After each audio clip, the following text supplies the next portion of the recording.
How did you get into home inspections to start with? Well, that's a really good question. For the last 30 years, I was in the consumer electronic business.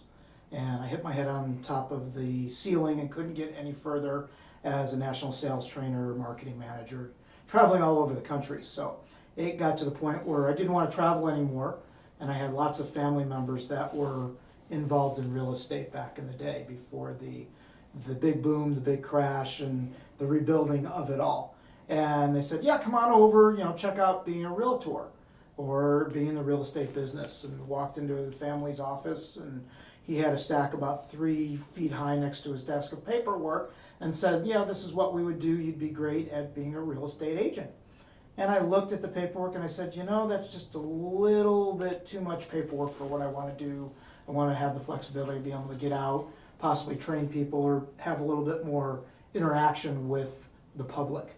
So looked into possibly being a appraiser, which you have to give 3 years of indentured servitude just to become an appraiser with all the freebies that you have to do.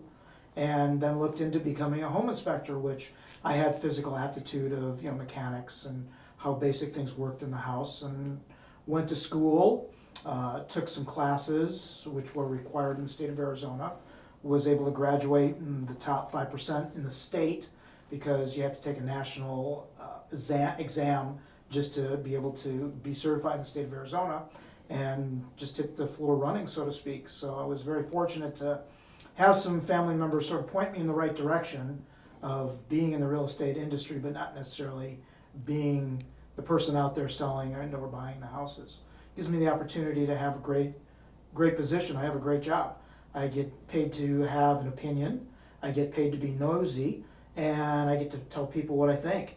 So where else do you get to do all three of those things and get paid for it? So it's really great to be a home inspector.